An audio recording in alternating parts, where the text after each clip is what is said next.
É um grande prazer receber aqui o Dr. Ricardo Rego Barros, representante da Sociedade Brasileira de Pediatria. Doutor, qual a importância da prática de atividades físicas na infância e na adolescência? Bem, boa tarde novamente a todos, né? Prazer estar com vocês. E principalmente vai falar sobre atividade física, que é algo que nós estamos vendo que diminuiu bastante entre crianças e adolescentes, né? Atividades físicas, como nós falamos, são atividades ao ar livre. Você ir a uma praia, você ir a uma lagoa, você passear no parque, ir à pracinha, né? Então, isso diminuiu bastante. E a questão lúdica, né? De você conviver com outras crianças, participar de atividades com outras crianças também, e principalmente você evitar o uso exagerado de telas. Então, a atividade física fora de casa, seja uma atividade recreativa, tipo um futebol, uma luta, um vôlei, isso, bicicleta, todas elas trazem benefícios psicológicos, emocionais e principalmente médicos para essa criança, né? Ela vai ser inserida no seu contexto social, no seu grupo. Muito obrigado. Pegando o gancho, então, na discussão sobre o uso de telas, que essa é uma discussão presente diariamente, todos os pais, um certo talvez exagero no uso dessas telas. A gente vê muitas crianças usando smartphones, tablets como uma forma de lazer, e a pergunta que a gente queria fazer é que impacto esse hábito pode trazer na formação, no desenvolvimento das crianças? Eu acredito que o Alexandre, agora há pouco, usou o termo chupeta eletrônica. Eu achei muito interessante, né? Porque realmente nós temos uma vida muito corrida. Em qualquer camada social, nós estamos sufocados, quer dizer, temos que pensar no trabalho, na comida em casa, e a criança tem que ser educada. Então, tudo isso leva, de uma certa maneira, a uma generalização de colocar, seja o smartphone, o celular, o computador, na mão de crianças cada vez menores. E essas crianças cada vez menores estão aprendendo recursos de celulares que nós mesmos não conseguimos saber. Nós vemos crianças mexendo em tudo, mexendo em desenhos de galinha pintadinha, com uma facilidade que nós não poderíamos imaginar isso há anos atrás.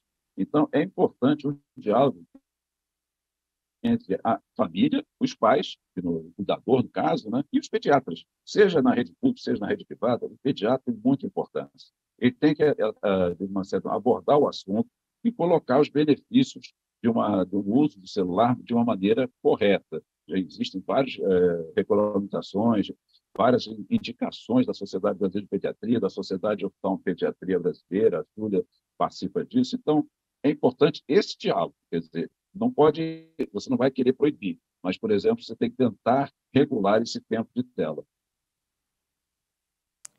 É, exatamente. A gente tem visto também, doutor Ricardo, ultimamente as crianças virem ao consultório trazidas em carrinhos, crianças até maiores que deveriam já vir com os pais, com a locomoção própria, eles têm vindo dentro de carrinhos. Então, o que o senhor pode nos dizer a respeito disso? O senhor tem observado e qual é o malefício disso para a saúde da criança? Na realidade, você está impedindo um desenvolvimento adequado, né? Porque você, a partir de uma determinada idade, seja um ano e 3 meses, um ano e 6 meses, já tem capacidade de começar a caminhar sozinho. Mas, por comodidade, muitas vezes ocorre isso. Realmente é surpreendente, porque você, na realidade, você vai colocar uma criança, às vezes, de 3, 4, 5 anos, no carrinho somente para você ter a praticidade de não ter que dar a mão, de não ter que orientar a atravessar a rua, que são dados importantes. Atravessar na faixa, você ser cidadão e oferecer a liberdade de todos andarem na rua. Então, esse uso de carrinhos realmente é surpreendente no sentido de que é uma regressão, né? Nós estamos regredindo em vez de evoluir. E acho que é importante que os pais se conscientizem de liberar a criança para andar. Claro, nós temos preocupações, a criança pode correr, pode escapar da mão. Então, nós temos que ter muitos cuidados, mas essa é uma hora que nós fazemos a prevenção dos acidentes, a prevenção dos atropelamentos e assim por diante.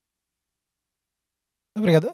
Antigamente um problema comum eram crianças que não queriam usar óculos. Agora, por algum motivo, crianças em geral até gostam muito de usar óculos, querem usar, mas adolescentes ainda continuam a mesma questão, nem sempre eles querem. E a gente queria a sua opinião sobre como isso acaba impactando a saúde da criança ou do adolescente como um todo, a não uso, a não correção do problema visual. Olha só, eu até é interessante porque eu vou comparar com os aparelhos ortodônticos. Hoje em dia, todos os adolescentes usam, que tem os móveis, tem os não móveis, tem colorido vermelho, colorido azul. E eu tenho visto, de uma certa maneira, não posso dizer com regra geral, um uso maior de lentes por parte dos adolescentes, mas desde que sejam lentes bem transadas, né? Eu mesmo, andando na rua, eu vi um pai com um óculos muito transado, um pai esportista, e o adolescente também, copiando praticamente o mesmo óculos do pai, né? Então, eu acho que é interessante essa evolução da indústria no sentido de proporcionar modismos. E o modismo do óculos seria mais ou menos igual ao modismo do aparelho dentário, que antigamente nenhuma criança, nenhum adolescente, nenhum adulto queria usar. Hoje em dia virou moda. Você tem um aparelhozinho bem transadinho. Então, vai acontecer a mesma coisa. A indústria evolui muito e vai acabar proporcionando, digamos assim, lentes mais transadas para esse adolescente. Obrigado. Doutor Ricardo, em relação à orientação da Sociedade Brasileira de Pediatria em relação à atividade física, o que o senhor poderia nos deixar como mensagem para os pais que estão nos assistindo, para os responsáveis? Qual é a orientação da sociedade em relação à atividade física? Veja bem, eu sou atleta há muitos anos. Se vocês conseguirem ver aqui atrás, tem uma foto minha correndo meia maratona e tem uma foto minha nadando em mar aberto, né? Então, eu acho que é importante também, não é só indicação da Sociedade Brasileira de Pediatria, é o exemplo que nós, pediatras, e que os pais dão para seus filhos. Se nós praticamos algum tipo de atividade física, recreativa, somente no fim de semana, mas dando exemplo para essas crianças, nós estamos levando, vamos dizer assim, direcionando esses filhos a também praticar algum tipo, seja uma coisa lúdica, recreativa básica, né? Então, a recomendação é que, quando se pode, nós temos que estar em contato com a natureza. Inclusive, existe um termo usado pela Sociedade Brasileira de Pediatria, que é déficit da natureza, né? Transtorno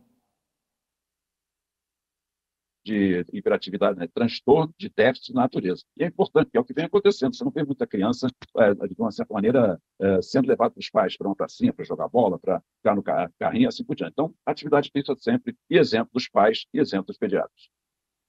Ricardo, muito obrigado pela participação, pela colaboração.